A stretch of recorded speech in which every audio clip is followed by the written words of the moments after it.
ये दोनों मान्यवर महाराज की उपस्थिति में इस राजसभा में अपने अपने विचार व्यक्त करेंगे। ऐसे विचार जिससे आप लोगों के ज्ञान की वृद्धि होगी। अब मैं दोनों मान्यवर से विनती करता हूं कि वो किसी एक विषय पर अपने विचार प्रकट करें। आप आयु में मुझसे छोटे हैं, अतः विषय चुनने का अवसर भी मैं आप ही को देता हूं। कहिए, किस विषय पर चर्चा करनी है? प्रणाम सौंदंड। क्या आप बता सकते हैं कि एक सच्चे ब्राह्मण में कौन कौन से गुण होना अनिवार्य है? यदि आप चाहें तो वेदों के उदाहरण भी दे सकते हैं। वेद पाठ तो सौंदंड का प्रमुख विषय है। वेद की गहन गुत्थियों को सुलझाने में आप महारथी हैं। भिक्षु गौतम, पूर्ण ब्राह्मण बनने के 5 लक्षण हैं। सुंदर रूप, मंत्रोच्चारण एवं अनुष्ठान करने में प्रवीण, 7 पुष्पों से रक्त की शुद्धता, अच्छा ज्ञान, अच्छा कर्म। इन 5 गुणों में से भी सर्वाधिक महत्वपूर्ण गुण कौन कौन से होने चाहिए? और इनमें से किसी भी गुण के अभाव में क्या वो सच्चा ब्राह्मण हो सकता है? अंत के 2 गुण, अच्छा ज्ञान एवं अच्छा कर्म। सुंदर रूप, मंत्रोच्चारण एवं अनुष्ठान करने की प्रतिभा, 7 पीढ़ियों से रक्त की शुद्धता आवश्यक नहीं। माफ कीजिएगा, परंतु सोनदत्त जी उचित उत्तर नहीं दे पाए। बुद्ध के प्रश्नों ने इन्हें उलझा दिया है। ये तो ब्राह्मणों का अपमान है।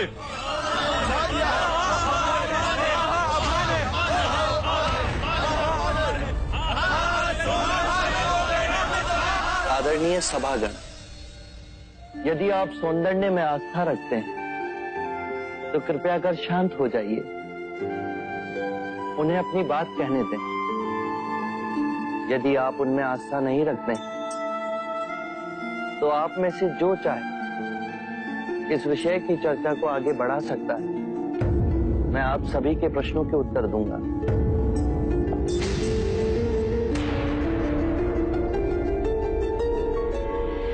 मित्रों, हम सबके बीच में मेरा चचेरा भाई अंगक बैठा हुआ है। अंगक रूपवान है, उसका आचरण कुलीन और उत्कृष्ट है। उसके बाह्य सौंदर्य की बराबरी केवल भिक्षु गौतम के साथ ही की जा सकती है। 2 परिवारों के रक्त की शुद्धता उसके अंदर बह रही है। वेद पाठ का ज्ञानी है, ये 3 गुण तो उसमें है। पर यदि विचार के रूप में देखें कि अंगक मदिरापान करता है, हत्याएं करता है, बलात्कार करता है, झूठ बोलता है, चोरी भी करता है, तो उसके बाकी के गुणों का कोई मूल्य ही नहीं रह जाएगा।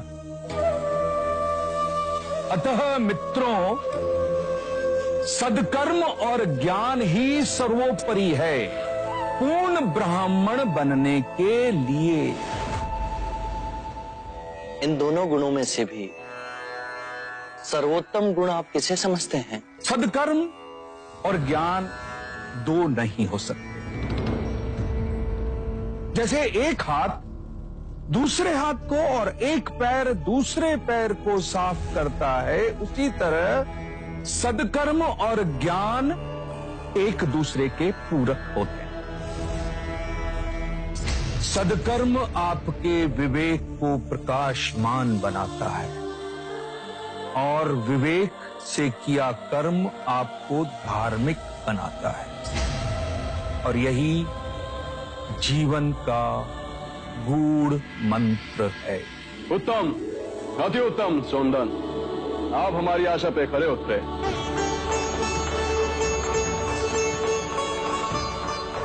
बुद्ध, अब आप बताएं कि हमारे परम विद्वान सोनदन से आप क्या पूछना चाहते हैं? सत्य कहा सोनदंडे आपने। सत्कर्म और ज्ञान जीवन के सबसे मूल्यवान गुण हैं। क्या आप बताएंगे कि सत्कर्म और ज्ञान को उच्चतम कोटि तक कैसे विकसित किया जाए?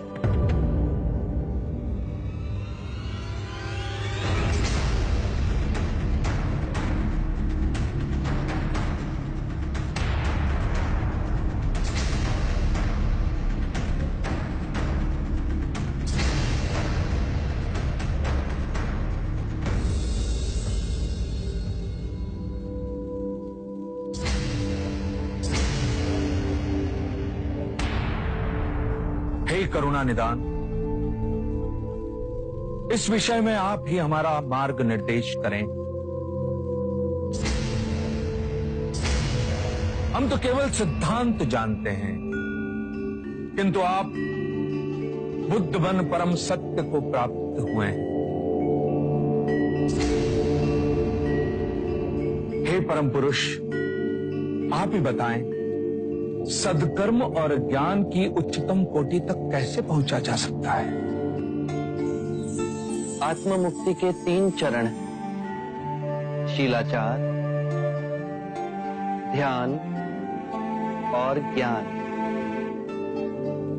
यदि हम शीलों का आचरण करते हैं तो ध्यान साधना में वृद्धि होती है और ध्यान साधना से ज्ञान का उदय होता है, जिससे शीलों का गहन आचरण करना संभव होता है।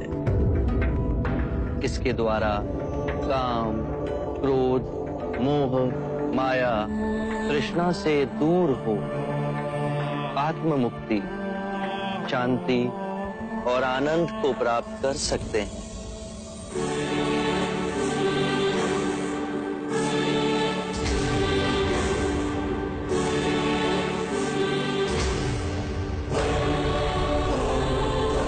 हे करुणा निधि, आपने मेरी आंखें खोल दी, मुझे अंधकार से प्रकाश में ले आए। हे परम पुरुष, मुझे आपकी शरण में ले ले। मुझे संग ही शरण में ले ले परम पुरुष।